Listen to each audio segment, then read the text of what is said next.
नमस्कार, पंजाब केसरी टीवी देख रहे हैं आप। मॉनसून सत्र चल रहा है और आज 9वां दिन मॉनसून सत्र का है। काफी महत्वपूर्ण आज का दिन भी रहने वाला है। कल भी जिस तरह से सदन की कार्रवाई चली थी, विपक्ष ने कल सदन की कार्रवाई से वॉकआउट किया था। काफी हंगामा जो है, जिस तरह से सरकारी विधेयक लेकर सरकार आई थी, आपदा में हिमाचल प्रदेश की मदद को लेकर ये केंद्र सरकार को प्रस्ताव भेजा जाना था, जिसमें सिक्किम, असम और जो बजट के दौरान जो है घोषणा की गई थी इन राज्यों के लिए, जो प्रावधान किए गए थे सिक्किम, असम और उत्तराखंड के लिए वित्तीय सहायता के, उसी तर्ज पर हिमाचल प्रदेश की मदद करने को लेकर भी ये प्रस्ताव जो है सदन में चर्चा के लिए आया। और इस दौरान जगत सिंह नेगी जब इस चर्चा के में भाग लेने के लिए उठे और उन्होंने बोलना शुरू किया, तो काफी तीखे निशाने उन्होंने विपक्ष पर किए। इसको लेकर विपक्ष ने साफ तौर पर जो है वो जगत सिंह नेगी के व्यवहार पर यहाँ पर आपत्ति जताई और कल सदन की कार्रवाई से वॉकआउट कर दिया।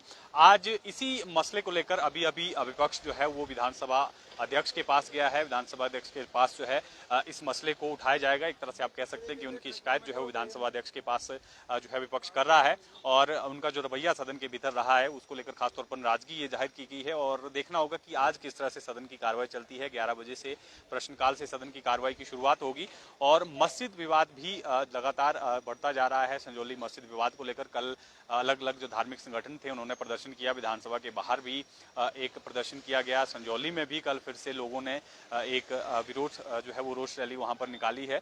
और उसके बाद एक नया जो मामला है वो कसुम्पटी क्षेत्र में आया है। वहां पर भी कल एक प्रदर्शन हुआ है। मस्जिद वहां पर भी वैध रूप से बनी है। तो ये दूसरा मामला जो है वो शहर में कहीं ना कहीं मस्जिद का सामने आया है, अवैध मस्जिद का, जिसको लेकर 2 दिन का अल्टीमेटम जो है वहां के स्थानीय लोगों ने दिया है। साफ तौर पर कहा है कि यहाँ पर भी जो है वो 100 के आसपास लोग जो हैं नमाज पढ़ने इकट्ठित हो जाते हैं। अवैध रूप से यहाँ पर मस्जिद बनी है। तो कहीं ना कहीं विवाद जो है वो बढ़ता जा रहा है।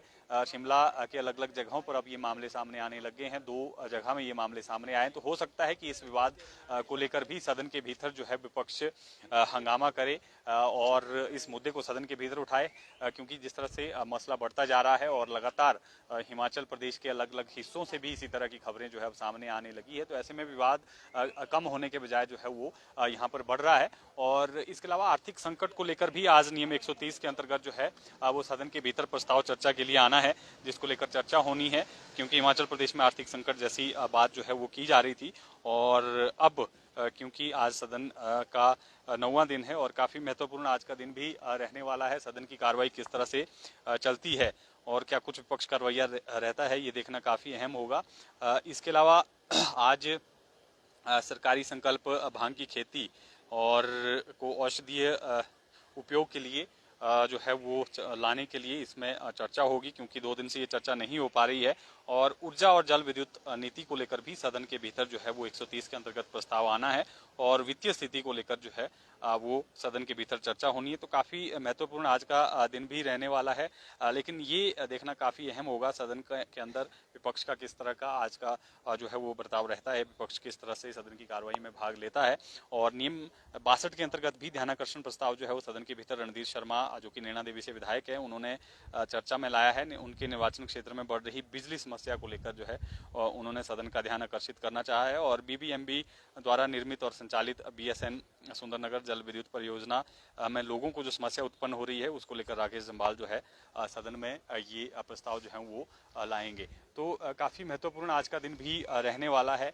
विपक्ष का किस तरह से रवैया जो है वो सदन के भीतर रहता है और प्रश्नकाल क्या हो पाता है, या प्रश्नकाल से पहले ही जो है मुद्दा सदन के भीतर जो है वो मस्जिद विवाद की बात कर लें या दूसरा मसले जो हिमाचल प्रदेश के हैं उन मसलों को लेकर जो है किस तरह से सदन के भीतर में कार्रवाई में भाग लेता है। और जगत सिंह नेगी जिस तरह का कल विपक्ष ने साफ तौर पर कहा है कि मंत्री इनके जो है वो बेलगाम हो गए हैं और सरकार का कंट्रोल नहीं है, इस तरह के आरोप उन्होंने लगाए हैं। केंद्र से आपदा पर जो है वो मदद को लेकर ये प्रस्ताव जो है वो सदन में लाया गया था, जिस दौरान ये हंगामा देखने को मिला और विपक्ष ने वॉकआउट किया और पूरे दिन जो है फिर उसके बाद कार्रवाई में जो है वो हिस्सा नहीं लिया। लेकिन अब आज विपक्ष जो है वो अभी विधानसभा अध्यक्ष के पास पहुंचा है, उनके पास जो है ये मसला उठाया जाएगा और क्या आश्वासन जो है विधानसभा अध्यक्ष की तरफ से मिलता है और किस तरह से सदन की कार्रवाई आज की चलती है, ये देखना जो है वो काफी अहम होगा। क्या विपक्ष जो है वो संतुष्ट नजर आएगा, जो स्पीकर की तरफ से आश्वासन उनको इस शिकायत पर मिलेगा, ये देखना जो है वो अहम रहेगा।